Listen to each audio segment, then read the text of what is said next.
જય ગૌ માતા। ચાલો સરસ મજાની કાલે 2-3 કોમેન્ટ હતી અને આની પહેલાં પણ 2-3 એવી કોમેન્ટ હતી, તો આપણે એના ઉપર ચર્ચા કરીએ। અને ઘણી વખત આપણે ઇગ્નોર કરતા હોય એ વસ્તુને, પણ આપણે એમ થાય કે ચાલો પ્રયત્ન કરીએ। અને મને એક વસ્તુમાં જે રિઝલ્ટ મળ્યું છે એના વિશે પણ તમને કહું કે એ મળતી જુળતી છે। તો પ્રશ્ન એવો હતો કે અમારા ગાય છે, ભેંસવાળા છે, આપણે તો ભેંસ વિશે તો ટૂંકમાં જનરલી ઓછું વધારે કહીએ છીએ, વધારે પડતું ગાય ઉપર જ કહીએ છીએ કે ખાય છે ઓછું, ખોરાક ઓછો ઉપાડે છે। તો ઘણી વખત એવું હોય કે એની કેપેસિટી ન હોય, કાં એનો વજન ન હોય પ્રમાણે, બરાબર। અને ઘણી વખત એવું હોય કે ન પણ ખાતું હોય, તો એમાં કરવું શું?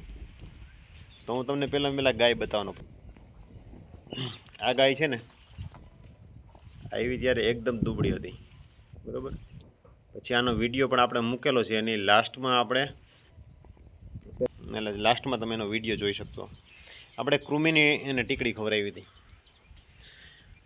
તો કૃમિ હોય એના કારણેસર જે ખાતા હોય એ દેખાય નહીં, અને ક્યાંક એટલો બધો ખોરાક ન ઉપાડી શકે, આવા પણ પ્રશ્નો બનતા હોય।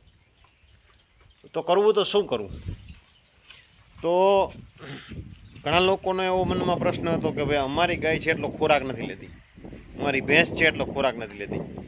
તો લગભગ 80% લોકો કૃમિની દવા લગભગ નહીં ખવડાવતા હોય, અને ખાસ કરીને કૃમિની દવા ખવડાવવી જોઈએ, કેમ કે અત્યારે જે હાલની પરિસ્થિતિમાં છે, આપણી ગાય છે કે ભેંસ છે એ ક્યાંય પણ ચરવા નથી જતી। જો ચરવા જતી હોય તો એવા ઔષધીય વૃક્ષ, એટલે કે લીમડો છે, પછી જે ખોરાક માટે થઈને અમુક વસ્તુ જે તુરી વસ્તુ હોય, અમુક ઝાડવા અમુક તુરા હોય, બરાબર, તો એ તુરી વસ્તુ ખાતા હોય, તો એના કારણે થઈને ક્યાંક ને ક્યાંક ખોરાક પણ ઉપાડે, કૃમિને એને કુદરતી રીતે ડિટોક્સ થાય, આ બધી વસ્તુ થાય। તો એટલે કૃમિની ટેબ્લેટ ખવડાવવી એક ફરજિયાત છે, ખવડાવવી જોઈએ। તો આપણે છોડતા નથી, તો ખોરાક માટે શું કરવું? તો ખોરાક માટે હું તમને પ્રયત્ન કહું કે ભાઈ અત્યારે તો ઠંડુ વાતાવરણ થઈ ગયું, પણ તેમ છતાંય આપણે ક્યારેક પાવું હોય તો વાંધો ન આવે। ગોળનું પાણી કરી અને 1 ચમચી આપણા ભજીયાના સોડા, ફૂલ સોડા નાખી અને 3-4 દિવસે એક વખત આપણે પાઈ શકાય। 250 ગોળનું પાણી કરી અને એમાં નાખી અને પાવાના। આવું 2-3 વખત તમે કરશો, 3-4 દિવસે એકાદી વખત, 3-4 દિવસે એકાદી વખત, તો લગભગ મારા ખ્યાલ પ્રમાણે ખોરાક ઉપાડશે। પહેલાં વહેલી વાત તો એ કે આપણી ગાય કે ભેંસ પાણી ફૂલ પીવું જોઈએ। પાણી ફૂલ પીશે એટલે ડાયજેશન, એટલે કે એની પાચન શક્તિ એકદમ રેગ્યુલર સાયકલ થશે, એના કારણે ખોરાક ઉપાડી શકશે।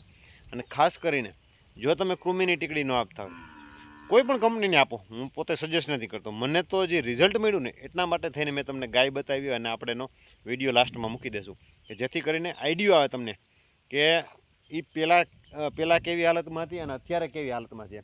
અને કુદરતી રીતે, કેમ કે જો અત્યારે પણ જો આ લીમડો ખાય છે, કેમ કે વરસાદને હિસાબે આ ડાયરું નીચે આવી ને, એટલે જો આપને ખ્યાલ ન હોય, પણ એને ખબર હોય કે ભાઈ ક્યારે શું ખાવું ન ખાવું, બરાબર, જો આ ઊંચા મોઢા કરીને ખાય છે।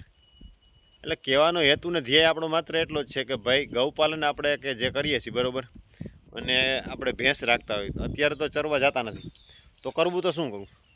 તો આ રીતે પહેલાં ચરવા જતા ત્યારે લીમડો છે, કોઈ તુરી વસ્તુના ઝાડવા હતા, એ બધી વસ્તુ ખાતા, એટલે કુદરતી રીતે એની સાયકલ બેલેન્સ થઈ જતી છે।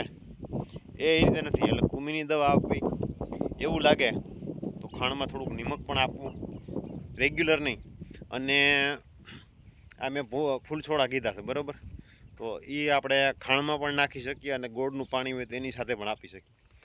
તો આ માહિતી તમને કેવી લાગી કોમેન્ટ જરૂર કરજો, અને તમારી કોમેન્ટથી મને મોટિવેશન મળે છે। લાઇક કરજો, શેર કરજો, કોમેન્ટ કરજો, અને આપણી ચેનલ ઉપર તમે નવા હોય તો સબસ્ક્રાઈબ કરવાનું ન ભૂલાય, જેથી કરીને કંઈક ને કંઈક નવું, કંઈક ને કંઈક જાણવા જેવું કહેવાની મજા આવે। જય ગૌ માતા।